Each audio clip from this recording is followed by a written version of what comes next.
TRP बटोरे खातिर यह तरीका के दावा करता लोग। यही बीच सोशल मीडिया पर एगो पोस्ट वायरल होखे लागल, जौना पोस्ट में बतावल गईल कि 19,838 गो भर्तीये बा, केहू 10,000 कहता, केहू 12,000 कहता। अगर दोनों जोड़ दिहल जाई तो 22,000। तो जतना के एक तरह से कहल जाई कि बबुआ ना उतना के झुझुने वाला हाल हो जाई। तो यही बीच हमनी के सामने शिक्षाविद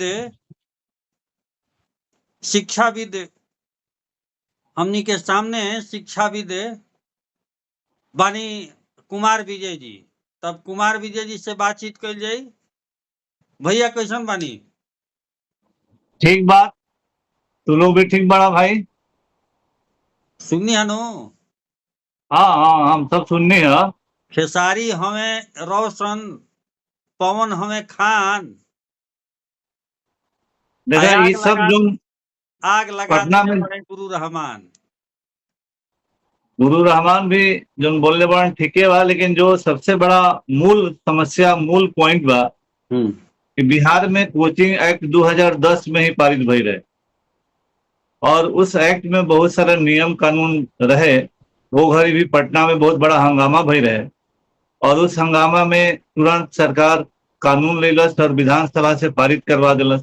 कौना बात के लेकिन रहे वो भी खजांची रोड के पास ही जो गोपाल मार्केट बा में कुछ हंगामा भई रहे। यानी वो सब एरिया कंजस्टेड, मतलब जो न कह मुर्गी खाना वो टाइप की वो जगह बा, और लोग सैकड़ों हजारों की संख्या में बढ़न। सरकार उस सब समस्या के प्रति जब समय रहते ना चेतेला, जैसे कैसे बाढ़ आवेला तो जब डूब जीव तो सरकार राहत चलाई, पहले से तैयारी ना रही।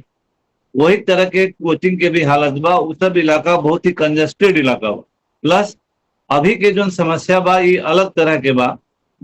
ये अपना आपके जो यूट्यूबर कोरोना काल के प्रोडक्ट है लोग, बहुत सारे जो लोग हैं वो कोरोना प्रोडक्ट के नाम धनी खान भी कोरोना प्रोडक्ट है। इससे पहले इनको कौन जानता था? और रेलवे के ये टीचर थे।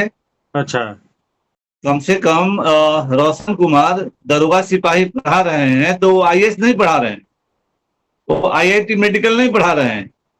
कोरोना के समय खान पढ़ाना शुरू, रेलवे के टीचर थे, रेलवे की किताब लिखते थे। रेलवे के एग्जामिनेशन में कितना हंगामा हुआ था, उसमें इनका नाम आया, तो बहुत सारे चीजों में नाम आया। लेकिन खैर उससे हमको कोई मतलब इस सरकार का चिंता है, सरकार को उस पर एक्शन लेना चाहिए। वो बीपीएससी चेयरमैन को ऑलमोस्ट गाली देते हैं। सरकार को उस समय पर पेपर लीक के समय क्या नहीं वो आदमी बोला, फिर भी सरकार एक्शन नहीं लेती है। तो हमारा तो सोचे के बाद क्या सरकार के लोगों की इन्वॉल्वमेंट बका, या ऋषु श्री जैसे लोग के भी इन्वॉल्वमेंट बका कि इतना जल्दी एक्शन भी भाई, इतना जल्दी उनका इतना ज्यादा वैल्यू दिया जा रहा बा। रोशन कुमार या इन लोगों से हम जिंदगी में कभी नहीं मिलल, ना कोई मिले की इच्छा भी बा। लेकिन रोशन कुमार की गिरफ्तारी इतना जल्दीबाजी में भइल बा, एक मतलब बहुत कुछ में कहा था, तुरंत खान लगलन सरकार के प्रशंसा में गीत गावे। कुछ ना कुछ अंदर में बांटे, क्या कि पटना में बहुत सारा ऐसा हादसा होला जिनमें एक्शन लेवे में पुलिस के महीनों लग जाला, इसमें मिनट भर में एक्शन। यानी हमारा माने के बाद कि इसमें ऋषु श्री वाला कनेक्शन भी हमारा लोग था, क्या कि इतना बड़ा पैसा, इतना बड़ा इन्वेस्टमेंट, इतना बड़ा चीज जो आयल बा, कहाँ से आयल, कैसे आयल, छापा पड़ल एक बार, फिर सब कुछ मैनेज कैसे भइल, सारे प्रमुख लोगों के साथ इनका फोटो बा। तो ये स्पेशलाइज विशेष आदमी हमारे समाज के गिरल या सोच भी अभी गिर बा कि यूट्यूबर इतना बड़ा शिक्षक, जो हम लोग या जो भी बड़ा शिक्षक हुए हैं अपने एक विषय के अलावे दूसरा विषय ना पढ़ावेलन, ये सब विषय पढ़ावेलन। फिजिक्स भी पढ़ाइन, केमिस्ट्री भी पढ़ाइन, बायोलॉजी भी पढ़ाइन, ज्योग्राफी भी पढ़ाइन, हिस्ट्री भी पढ़ाइन, पॉलिटी भी पढ़ाए। अरे भाई तू भगवान पैदा हो गई बड़ा का है, आप तू पैसा कमाओ से हमारा का, जो आदमी के गड्ढा में कूदे के बाद तो हम क्या कर सके? अगर उनका भगवान मौका दिले बना पैसा कमा के कमा लो, लेकिन इस जिंदगी में पहला हम 1991 से पढ़ाई ला, हम इतिहास पढ़ाई, करंट अफेयर्स पढ़ाई के अलावे यूपीएससी में दूसरा सब्जेक्ट सोशियोलॉजी रहे, हम कबो सोशियोलॉजी ना पढ़े। जो हमारे एक्सपर्टाइज बा वही में हम केहू के अच्छा ज्ञान दे सकेला। कि हम सब चीज, हम यूपीएससी में फिजिक्स, केमिस्ट्री, बायोलॉजी सब पढ़ ले बनी, तो का हम सब विषय पढ़ावे लगी। हम यूपीएससी पढ़ावती तो हम सिपाहियों पढ़ाई, दरोगो पढ़ाई, आईआईटी पढ़ाई, मेडिकल पढ़ाई, साइंस पढ़ाई, कॉमर्स पढ़ाई। अरे भाई कुछ तो दया करो। तो ये लोगवा सब काहे चीज ओइजे के जाता रहे, ओइजे तब काहे जाता रहे? जब भांग मिला देब, हर आदमी के समय होला। हिटलर काहे लोकप्रिय भई रहा, मुसोलिनी काहे लोकप्रिय भई रहा, ऐसा ऐसा लोग के भी जमाना रहेला ना, जब तू सोचेला कि हाँ तार दिमाग जब सोचल बंद करी। और दूसर बात, ये सब सरकार के नाकामी और फेल्योर बा। स्कूल में तू बड़ा गांव में, हमनी के जमाने में जब जोन स्कूल में हमनी के पढ़ले बनी जा, ओइजा के जो शिक्षक पढ़ावत रहन, जोन विषय तू पढ़ ले लो में तरह जानकारी होत रहे। तू जान ल कि तू जानते बड़ा, हम मैट्रिक 8वां 9वां में जो अंग्रेजी पढ़नी, तो हमरा फिर अंग्रेजी पढ़े के जरूरत जीवन में ना पड़ल। जोन चीज हम उस क्लास में स्कूल में पढ़ लेनी, वो विषय के जरूरत ना पड़ल। और आज हम जब यूपीएससी के 6ठा क्लास के एनसीईआरटी पढ़ेला ना, तो 6ठा क्लास के पहला चैप्टर के जानकारी लोग के ना रहेला। ई स्कूलिंग सबसे बड़ा, तुम मान लो कि तारा जानकारी रही तब ना तू हमारा आकलन करब कि हम जो बोलता नहीं या हम कहता नहीं ओमे सत्य बा कि ना, हम झूठ बोलता नहीं कि हम गलत बोलता नहीं। जानकारी रहला पर ना तू बोलब। जब तार जानकारी जीरो बा, वो आदमी के बहुत सारा तू यूट्यूब देखा, अच्छे अच्छे लोग बोल रहे हैं, हमू बोलता नहीं। अमेरिका के राष्ट्रपति के चुनाव के यूट्यूब उनकर देखा, वो गलती पढ़ावता। अब तू पहला नाम है बोलेगा तो बोलते नहीं। बायोलॉजी के अभी हमारे मित्र बनन, वो बोल रहा कि बायोलॉजी पढ़ावेलन, बहुत बढ़िया जानकार बायोलॉजी जो मेडिकल के पढ़ावेलन, कहलन कि बायोलॉजी में 25% गलती पढ़ावेलन। अब तोहरा जानकारी रही तब ना कि गलती बा, तब ना तू गलती पकड़बा। और वही में हम तरह के चुटकुला सुनाई, कारे लड़कियां तू बाल संवार के काहे आती है रे, तू लड़के को फंसाती है रे, लड़का लड़की की क्यों फंसा। इतना मजा आई नू। 90% आदमी कभी भी इंटरटेनमेंट के लिए आवेला। हमू पढ़ाईला हम स्वीकार करते नहीं कि 10% से अधिक बच्चा पढ़े वाला कभी ना होखेला। वो जो 90% बा जेकरा समय काटे के बाद, मान लो कि तू हम लोग मुंह से बात सुन करवा बोलते बने, तो 90% जो आदमी आवेला वो समय काटे आवेला। माई बाबू के पैसा से अलन, फिर वापस उनका घरे जाए के बाद ओमे 10, अरे रिजल्ट नौकरी तो 1% से भी कम आदमी के मिलेला। पूरे देश में 1%। यूपीएससी में 1000 वैकेंसी बा, बीपीएससी में 1200 वैकेंसी बा एक साल में। मान लो अभी जगह 5,15,000 आदमी बीपीएससी में फार्म भरल ना पीटी खातिर, उनमें 100 आदमी सिलेक्ट हुई अंतिम में।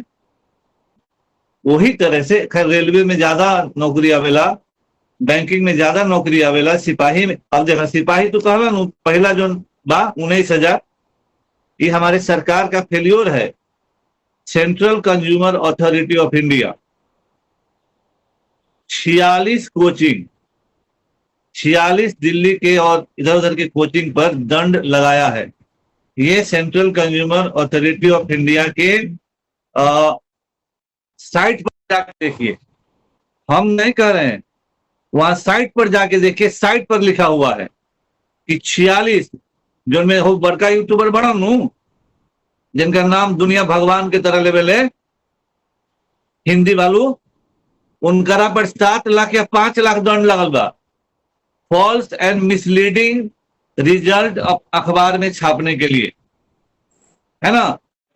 जब झूठ की बुनियाद पर इतना बड़ा इमारत खड़ा हुई, तो कभी कभी समय होला जहां झूठे बिकेला, जहां नौटंकी बिकेला, है ना। सत्य हमेशा बोला कि खोटा सिक्का ज्यादा हुई नू तो सही सिक्का के चलन से प्रचलन से बाहर कर दिली। कहावत हमने की बने लेनू, पूर्वज बने ले बड़ा। अच्छा रोरा तो पटना के रहे वाला बानी, ई बताई कि ई काहे झगड़ा हो गई, आई काहे बोर्ड कबरा कबरी खड़ा पकड़ी। देखो अभी तक जो हमारा रिपोर्ट बा, एमे पहला गलती खान के हो। ज्ञान बिंदु के बोर्ड पर आपन ही फ्लेक्स लगा दिलन। हमरो फ्लेक्स पर, हमार बोर्ड पर कोई फ्लेक्स लगाई तो हम मारब ओकरा के। हम कहत हैं सार्वजनिक तौर पर, हमार बोर्ड बा, तू काहे फ्लेक्स लगाई बा, अलग जगह पर लगावा।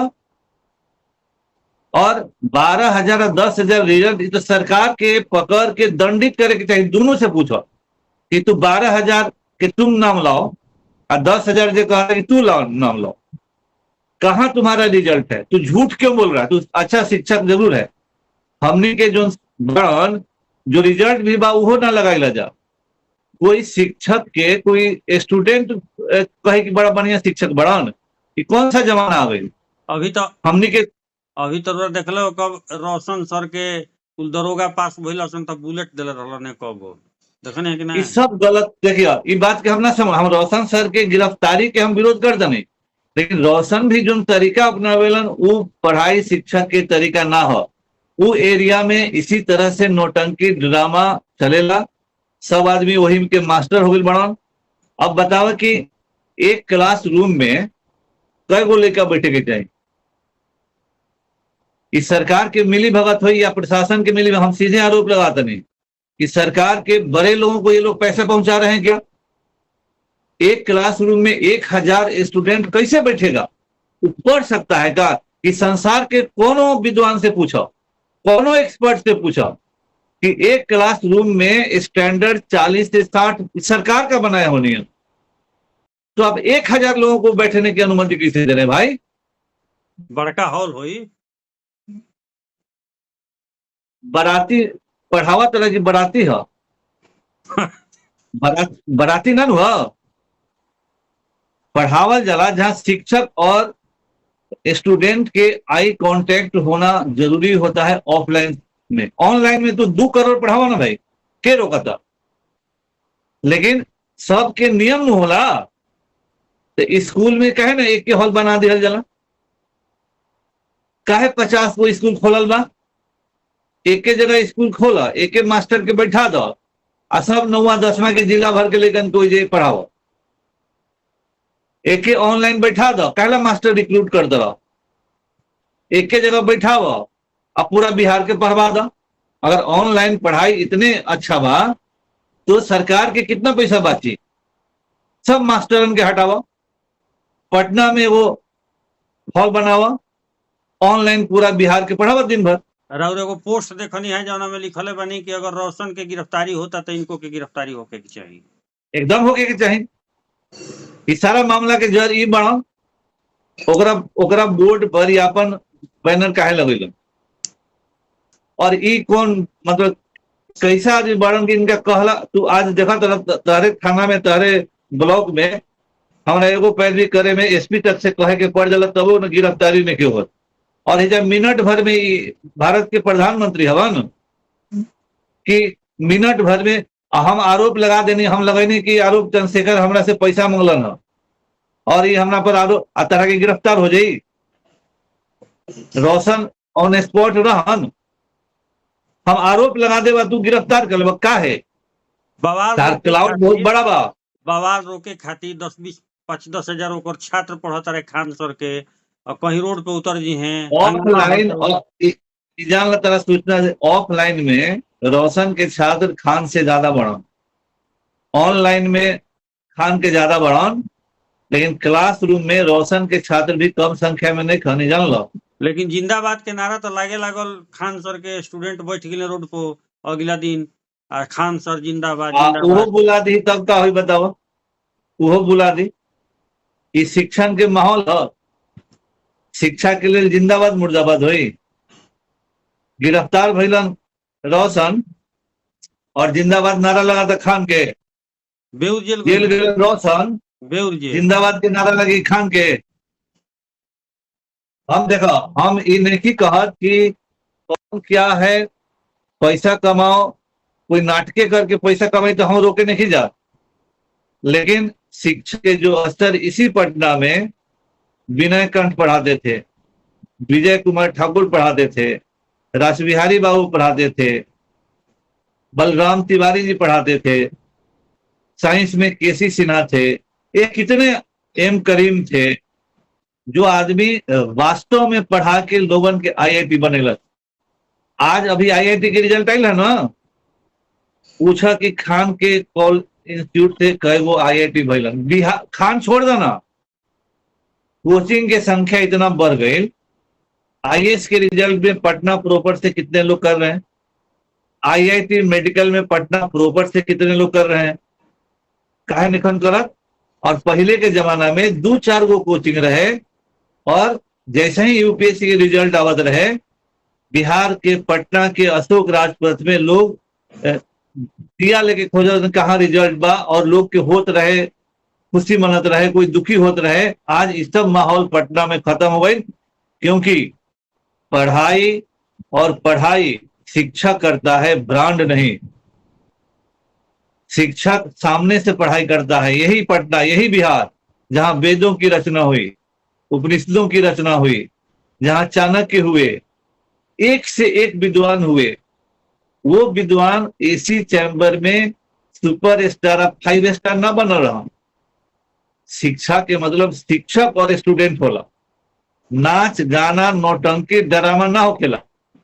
तू देख लो गाँव में या कहीं भी देख ला, तू कुछ बतावे जाते तारा भी 5 गो आदमी ना आई है। हमने के गाँव में बाबा के जयंती वाला तो को आदमी आवेला, और ये जहाँ नाच होला देख ला कतन आदमी जुटेला। और वही में अगर हम कह दी कि वो में मुर्गा भी और दारू भी चली, तो वो हमार लुटा जाये खाना में, इतना आदमी आ जाये। तो समय समय के होला, आज के समय उहे लोग के बा। अच्छा, अभी शिक्षा मंत्री के बयान आयल बटुए कि कोचिंग खातिर अब कड़ा रूल रेगुलेशन बनी मिथिलेश तिवारी के। अभी अभी वहां के शिक्षा मंत्री बनल बने, सजग बने, लेकिन हम मिले के कोशिश करब। आज यहाँ कानून 2010 से बनल बा, वो कानून के भी सही रूप से लागू नहीं कल गए। सबसे बड़ा मतलब बा कि जो कानून बनल बा वो तो लागू हो जाए। कानून बना देला से दुनिया थोड़े सुधर जाए। लागू कैला से शराबबंदी कानून बा, दुनिया सुधर गई बा। राउर का कहना में स्पष्ट बटुए एकरा के लेके कि खानो सर के गिरफ्तार कर जाओ।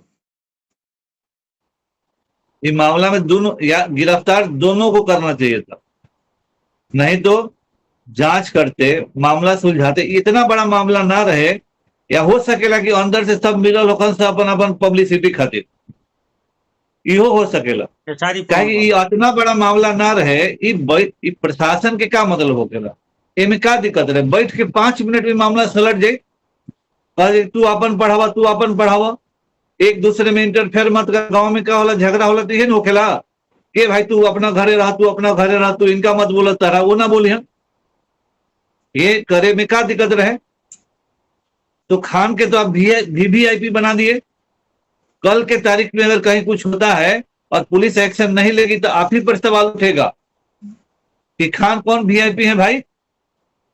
अरबों के मालिक हैं, इसलिए अरबों में हिस्सा दे रहे हैं का लोगों को, इसलिए उनके ऊपर एक्शन नहीं लिया गया। इतना जल्दी एक्शन तो सही में जो तरह से उनका भाषा बदलल बा सुबह में। झूठ क्यों बोला कि मेरे सामने गोली चला? ये सब जगह चला था ना। हाँ चला था। इतना बड़ा झूठा क्यों है वो? हम खुदे चले ले बनी। हाँ चलो, हम देखा नहीं। हाँ तो इतना बड़ा झूठ कोई बोलेगा? कि कान मतलब पत्रकार के बोलते हैं कि उस समय आप रहते तो आपको ना समझ में आता कि गोली क्या होता है। हाँ बोले बड़ा नू, बोले बड़ा झूठ, इतना बड़ा झूठ क्या है बोलना? एक मतलब गलत बड़ा। इनका झूठ बोले सनसनीखेज काम करे खातिर इनका पर मुकदमा हो गई है। ओकरो बात सुना, रोशन के भी बात सुना। एक पक्षीय कभी काम होला का? एक पक्षीय कभी ना काम होला। राउर बात लेकिन हम राउर बात आज शिक्षा मंत्री के पास, मिथिलेश जी के पास हमारा सुबह हम बातचीत भइल है, पहुंचाई कि कार्रवाई जरूर जाएंगे। और सबसे बड़ा बात बा ना कि तू एको पैसा लेके मत पढ़ाओ, है ना। ऐसे केहू के कोई ऐतराज नहीं है, फ्री पढ़ाओ। हम बहुत आदमी के फ्री पढ़ाई ला, लेकिन एक क्लास, शिक्षा मंत्री हो, मुख्यमंत्री हो, सभी से कह रहे हैं कि एक क्लासरूम में कितने स्टूडेंट बैठेंगे, सबसे पहले इसका निर्धारण कीजिए। सारा चीज अपने आप लाइन पर आ जाएगा, सब हेकड़ी निकल जाएगी, है ना। जो गरीबों को आज ले गरीब के नेता गरीबे रह गए तहरो क्षेत्र में देखा जो कम्युनिस्ट सोशलिस्ट नेता रहलन गरीब के सेवा करे वाला आज गरीब के सेवा करके हम अरबपति बनल तो पहला बार देख ले बनी है ना। हम गरीब के सेवा करिए इससे अच्छा धंधा का हो सकेला भाई। बात करे खातिर बहुत बहुत धन्यवाद कुमार विजय जी। धन्यवाद बहुत बहुत।